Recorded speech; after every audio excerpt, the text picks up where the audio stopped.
महाराज जी, आपके चरणों में कोटि कोटि प्रणाम।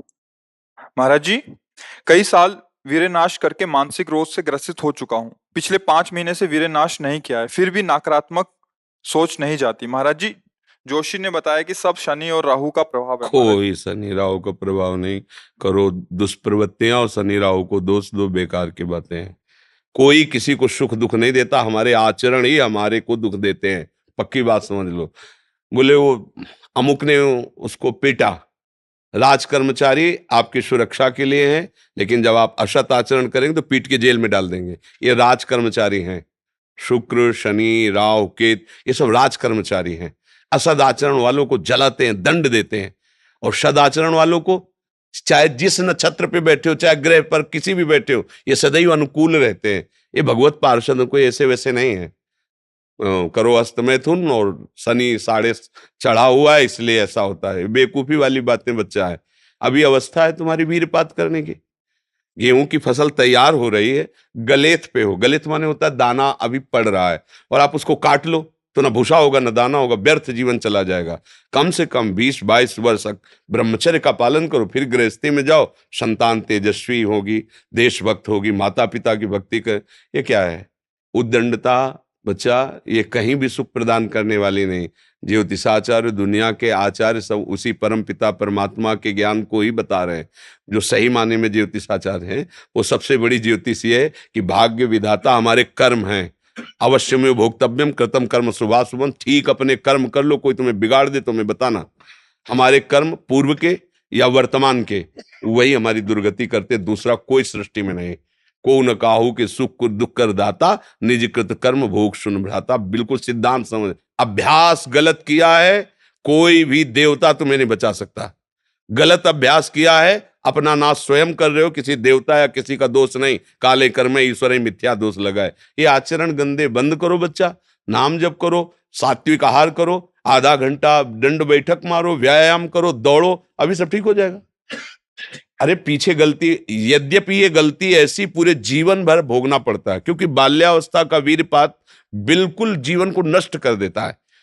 इसीलिए बालकों को गुरुकुल में रखा जाता था, चाहे वो राजकुमार हो चाहे किसी का बालक हो। वहां वो एक साधुता से जितेंद्रीय होकर के फिर गृहस्थ धर्म में जाता था। 10-20-50 वर्ष गृहस्थी में रहा, कुछ उसका बाल बाका नहीं हुआ।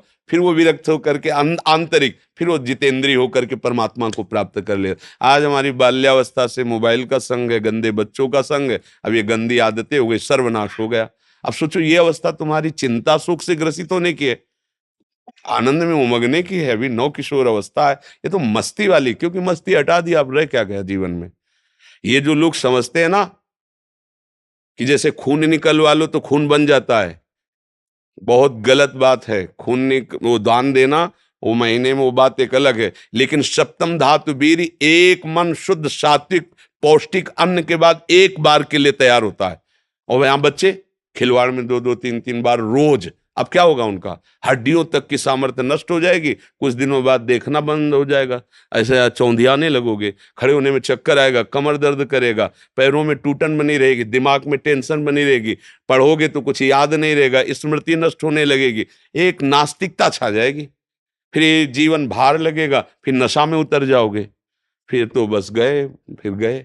तो अब कौन मानता है संत महात्माओं की बातों को? समझाते हैं तो साधु महात्मा है तो अब अलग बात करते हैं। नहीं, हर बहन भाई को 20 वर्ष तक नियम पूर्वक ब्रह्मचर्य रहना चाहिए।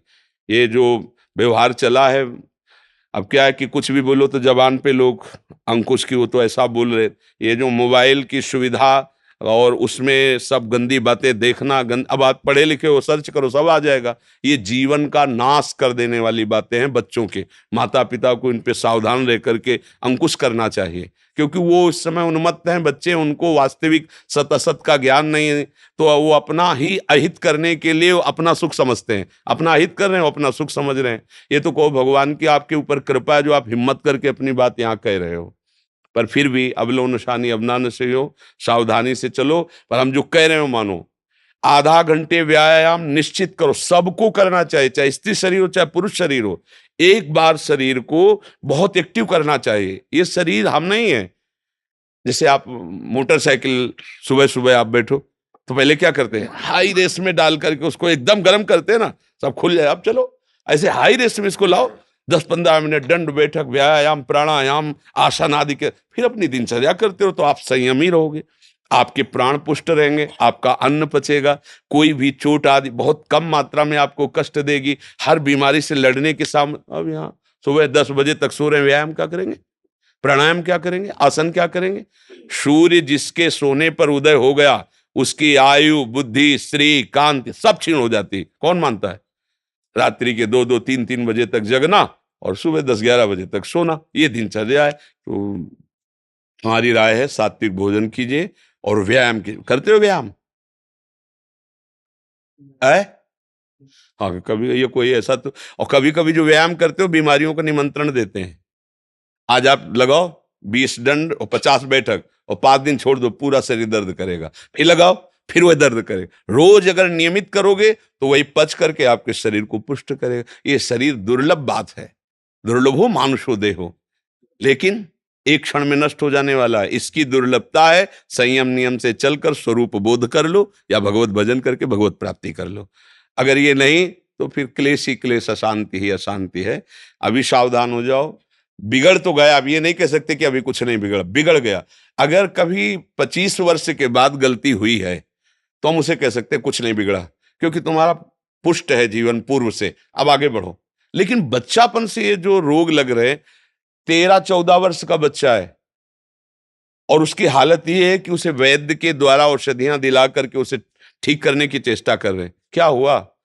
ये 13-14 वर्ष की अवस्था, इसमें तो उधर वृत्ति ही नहीं जानी चाहिए, मस्ती होनी चाहिए, एक अलौकिक मस्ती। ये किशोर अवस्था है, पर आचरण और संग ऐसे हो गए कि अब कैसे कहें। सात्विक आहार करो, व्यायाम करो और थोड़ा भगवान नाम जप करो। माता पिता के चरण छूते हो? नहीं, माता पिता के चरण नहीं छूना, माता पिता की अवहेलना करना, कहां से बुद्धि आएगी? अपने बुजुर्गों को प्रणाम करना, संतों को प्रणाम करना, माता पिता, रोज बुद्धि शुद्ध होती है। प्रातः काल उठ के रघुनाथा, मात पिता गुरु नाम ही माथा। तो ये सब लिखी बातें रह गई। नए नए बच्चे हाय हेलो शुरू है, मिलेंगे तो क्या कहे, पहले कहते जयराम जी की, नहीं गांव में कहते थे राम राम भैया, राम राम कहते, अब क्या कहते, हाय तुम्हारा दुर्भाग्य हमारा दुर्भाग्य। ले बच्चे नहीं कहते हाय, हाय जानते हो कब का, हाय ये हो गया, मतलब बुरे को कहते हैं हाय। और यहाँ शुरुआत में भी कहेंगे कि हाय, कि हमारा तुम्हारा दोनों का दुर्भाग्य है हाय। और पहले कहते राम राम, तो वो भी बोले राम राम भैया राम राम। 4-6 बार नाम हो गया, कितना मंगल नाम हुआ। पहले नाम रखे जाते थे, राम कुमार, शिव कुमार, कृष्णदास, ऐसे। और अब क्या नाम, गप्पू लप्पू, जब तक क्या नाम, मतलब उनका कोई अर्थ नहीं, कोई महत्व नहीं। ये माया का खेल बड़ा विचित्र है, फंसाता चला जा रहा है ऐसी जगह जहां कहीं भी। अरे नारायण नाम पुत्र का रख दिया तो उसको भगवत प्राप्ति हो गई। अंतिम समय याद आ गया पुत्र की और बुलाया नारायण, तो भगवान के पार्षद आ गए, कथा है, बचा लिया। अगर हम परिवार में भगवान नाम रखें, थोड़ा नाम कीर्तन करें, भगवत चर्चा करें और बच्चों को बैठाल के संकोच न करें। माता पिता को चाहे, एक हम जानकारी के भक्त, वो अब संन्यास ले चुका है बच्चा, वो उसकी माँ ऐसे समझाती जैसे मित्र से कि देखो बेटा तुम जवान हो रहे हो, तुम्हारा मन ऐसे भोगों की तरफ जाएगा, ऐसी ऐसी क्रियाएं भोगों की होती हैं, क्या तुम शुरू कर दिए? तो उसका नहीं मम्मी। क्या क्या तुम्हारे मन में ऐसा आता है? आता तो है, बिना हमारे, हम तुम्हारे मित्र भी हैं, तुम्हारी माँ भी है, बिना हमारी अनुमति के तुम ऐसा मत। आज वही सन्यासी है, वो जब हमसे बात करे तो हमका प्रणाम है तुम्हारी माँ को, बोले मुझे अगर संभाला तो मेरी माँ ने संभाला। मतलब बचपन से बैठाल कर हमको सारी बातें बताती रही कि ऐसी ऐसी गलतियां होती, ऐसी ऐसी बात होती, तुम्हारे अंदर तो नहीं, तो हमका इच्छा है पर अभी नहीं है। आज उसने उसको सन्यासी बनाकर खड़ा कर दिया, भगवत मार्ग का पथिक बना दिया। मंदालसा ने अपने चारों पुत्रों को ब्रह्मबोध करा दिया। माता पिता का प्रथम रोल होता है। अब वो शर्म लिहाज इसमें क्या करना, बच्चा हमारा गड्ढे में गिरने जा रहा है, हम शर्म लिया, बैठा लो उसको पास में। देखो मोबाइल में गंदी चीजें तो नहीं देखते, गंदे बच्चों को संग तो नहीं करते, अगर आप ऐसा करते हैं तो नहीं करना चाहिए। उनका मैसेज देखें, उनका मोबाइल देखें, उनकी चेकिंग करें, उनकी मानसिकता को समझे। गलत हो गए हो तो उनको प्यार दुलार से, बड़ी कोई बात नहीं, गलती सबसे होती है, सुधार करो। मतलब उसको इतना पुष्ट करो कि वो बोझा ना लादने पावे और आगे निकल जाए। भाई इतनी फुर्सत का है माता पिता, वो अपने ही मनोरंजन से फुर्सत ले, वो अपने ही मन को संभालने में परेशान है। इसलिए अच्छा है बच्चा, सावधानी से चलो, अब कभी मत करना। क्योंकि इस क्रिया में क्या होता है कि नस नाड़ियां इतनी कमजोर हो जाती हैं कि फिर आगे चलकर आप करोगे भी नहीं, पर वो शक्तिपात हो जाएगा, मतलब नष्ट हो जाएगी वीर शक्ति। वो आपको ऐसा लगेगा कि हमने तो कुछ किया ही नहीं, और वो ऐसे हो जाएगा। मतलब नस नाड़ियां एक, ये हम अनुभव की बात कहते हैं जो हमसे मिले हैं साधक, कि स्नान कर रहे हैं, कोई हमारी क्रिया नहीं हुई, पर ऐसे हम सोने जा रहे हैं पर कुछ क्रिया नहीं है, ऐसे छू गया तो ऐसे बिल्कुल शक्तिहीन हो जाता है। तो ये अपना नाश करना है। कुछ दिनों बाद नींद आना बंद हो जाएगी, कुछ दिनों बाद दिमाग में निगेटिव केवल रह जाएगा, नकारात्मक सोच रह जाएगी। ये जो दुर्दशाएं हैं ना, तभी हम कहते हैं पहले तो हम देखते थे कि 10 20 50 लोग गांव में तो ऐसे होते थे लंगोट बंद लड़ने लायक, क्योंकि गाय भैंस का दूध पिया, दंड बैठक मारी, ये बातें, मोबाइल था ही नहीं। 30 35 वर्ष से मोबाइल चला होगा है, इससे पहले नहीं था। पहले वो ऑफिसरों के पास वो बड़ा-बड़ा होता था, नहीं तो हमने ये मोबाइल नहीं देखा 30 35 वर्ष। तो वो ये सब था नहीं। गाँव में कभी किसी एक के यहाँ टीवी हो तो हो, नहीं तो बिजली ही नहीं थी तो टीवी है, वो बैटरी से भले वो रामचरित जो चला था ना, तब गाँव में छोटी-छोटी टीवी लाए। बड़ा शुद्ध जीवन। हमें लगता है शरीर समस्त सद्गतियों का हेतु बनता है। अगर शरीर स्वस्थ है, बुद्धि पवित्र है, तो हम यहाँ अच्छे विद्यार्थी बन सकते हैं, हम अच्छे पुत्र बन सकते हैं, हम अच्छे मित्र बन सकते हैं, हम अच्छे देशवासी बन सकते हैं, हम अच्छे भक्त बन सकते हैं। और जब शरीर ही स्वस्थ नहीं, मानसिकता ही स्वस्थ नहीं, तो कुछ नहीं, बस जीवन काट रहे हैं व्यर्थत्व में।